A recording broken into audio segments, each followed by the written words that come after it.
Halo, selamat siang Bapak dosen yang saya hormati. Pada kesempatan hari ini, saya ingin memenuhi tugas besar 2, yaitu presentasi.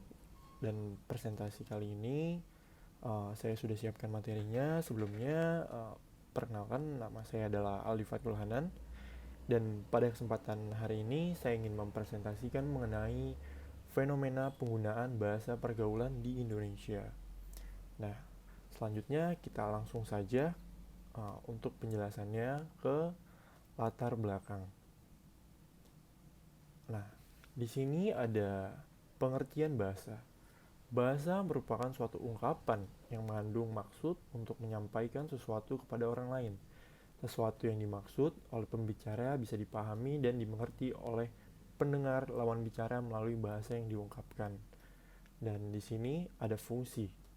Menurut Hayer dan Agustina, dalam bukunya tahun 1995, mengatakan bahwa fungsi utama bahasa adalah sebagai alat komunikasi. Dan di sini kita lebih memfokuskan untuk hakikat dari bahasa Indonesia.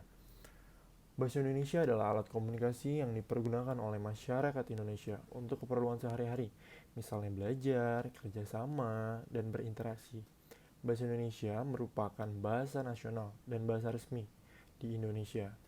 Bahasa nasional adalah bahasa yang menjadi standar di Indonesia. Sebagai bahasa nasional, bahasa Indonesia tidak mengikat pemakaiannya untuk sesuai dengan kaidah dasar. Jadi dimanapun kita berada, di rumah, di tempat kerja, kita bisa menggunakan bahasa Indonesia. Nah, di sini adapun bahasa resmi adalah bahasa yang digunakan dalam komunikasi resmi seperti dalam perundang-undangan dan surat menyurat dinas. Dalam hal ini, bahasa Indonesia harus digunakan sesuai dengan kaidah tertib, cermat, dan masuk akal. Bahasa Indonesia yang digunakan harus lengkap dan baku. Jadi kalau di surat-surat negaraan atau surat-surat yang mengandung dalam tanda kutip unsur resmi, itu harus menggunakan bahasa-bahasa Indonesia yang baku, baik, dan jelas.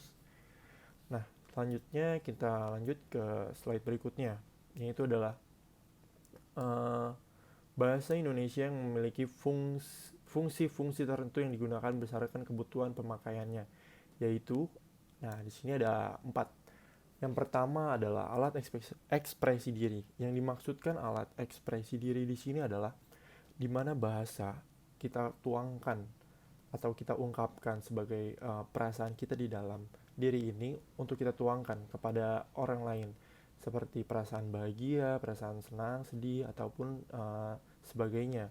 Itu dimaksudkan sebagai alat ekspresi diri.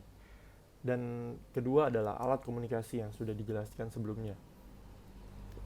Alat komunikasi itu seperti kita berbicara dengan lawan bicara kita, kita berdialog, kita bersosial, itu sebagai alat komunikasi.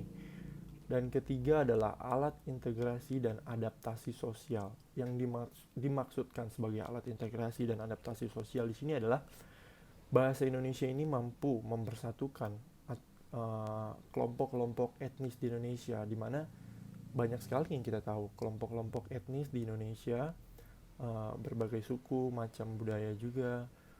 Jadi kalau misalkan kita pergi ke suatu daerah, di mana daerah-daerah yang masih pedalaman, mungkin kita bisa menggunakan bahasa Indonesia sebagai bahasa persatuan kita. Jadi kita saling mengerti dari misalkan dari daerah A ke daerah B gitu. Yang keempat adalah sebagai kontrol sosial. Nah, yang dimaksudkan sebagai kontrol sosial di sini adalah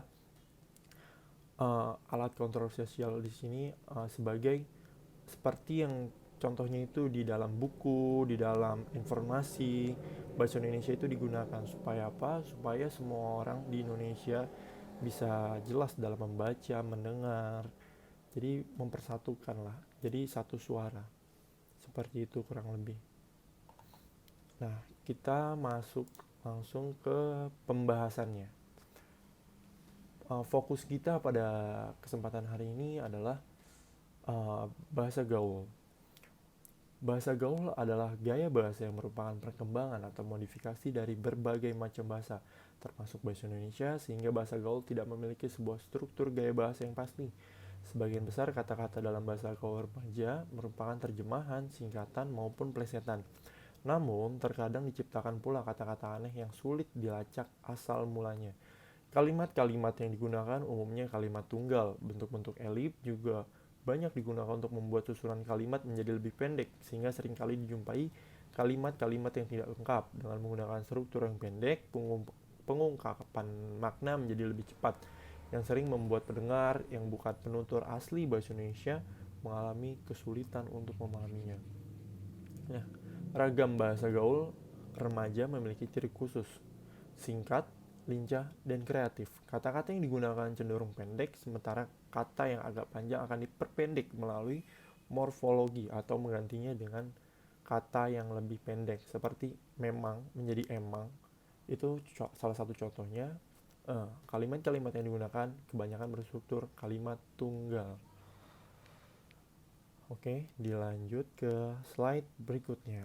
Nah, di sini adalah penggunaan bahasa gaul dalam media. Kita fokus pada media televisi, radio, dan jejaring sosial. Nah, merupakan media yang banyak digunakan pada para penutur bahasa untuk saling berkomunikasi. Misalnya nih, di dalam suatu media televisi itu biasa kita jumpai itu para host-host yang ada di program tersebut menggunakan bahasa-bahasa yang lumrah kita gunakan, seperti bahasa-bahasa ada alay atau kepo atau lebay yang nanti akan saya jelaskan. Dan terus juga di sini biasanya juga bahasa-bahasa yang ada di televisi juga ada di radio. Uh, Lanjut ke jejaring sosial. Jaring sosial saat ini banyak diminati di Indonesia oleh masyarakat, yaitu Facebook, Instagram, dan Twitter. Dalam Facebook, Instagram, dan Twitter, para pengguna dapat menuliskan apa yang sedang dipikirkannya dalam status dan dapat saling memberikan pikirannya dalam status dan dapat saling memberikan komentar juga pada kiriman dan status rekan-rekan mereka. Selain itu, mereka juga dapat saling berdialog, memberi komentar sama satu sama lain. Era globalisasi yang begitu marak terjadi di masa saat ini menyentuh semua aspek kehidupan, termasuk bahasa gaul yang masuk ke dalamnya untuk digunakan saat berkomunikasi. Nah, di sini ada contoh-contoh, beberapa contoh saya ambil yang bahasa-bahasa gaul yang biasa digunakan di media-media di Indonesia, televisi, radio, maupun sosial media. Salah satunya itu yang pertama adalah alay. Alay ini awal mulanya singkatan dari anak layangan, yaitu orang-orang kampung yang bergaya norak. Dalam tanda kutip, alay sering diidentikan dengan hal-hal yang norak dan narsis. Jadi kalau orang menganggap sesuatu itu norak, itu kayak nggak saya banget, itu pasti akan dibilang kayak alay. Nah, yang kedua adalah kepo. Kata ini merupakan singkatan dari knowledge everything particular object, atau yang sering selalu ingin tahu. Jadi bahasa-bahasa ini dalam misalkan kita ngobrol sama orang, kita ingin tahu, bahwa kita ingin nanya, tapi orang itu malah mengatakan kata-kata kepo, rasa ingin tahu kita itu terlalu berlebih, seperti itu. Dan yang ketiga adalah lebay. Lebay itu merupakan hiperbola atau singkatan dari berlebihan. Jadi sedikit-sedikit orang bilang saat ini lebay, lebay. Jadi sesuatu yang dianggap berlebihan oleh orang lain. Nah, biasanya juga para pengguna ponsel menggunakan simbol-simbol yang digunakan untuk menyatakan gagasan, ide, atau perasaan kepada orang lain. Mulai dari bangun tidur, makan, mandi, sampai tidur lagi, atau melakukan berbagai aktivitas manusia lainnya. Jadi biasanya kita kalau chatting terhadap teman atau kita membuat status di sosial media, jadi kita selipkan beberapa simbol-simbol pendukung supaya orang yang membaca atau yang melihat itu lebih lebih mengerti apa yang kita maksud, seperti itu. Ya, lanjut ke slide berikutnya, yaitu pengaruh penggunaan bahasa gaul terhadap eksistensi bahasa Indonesia.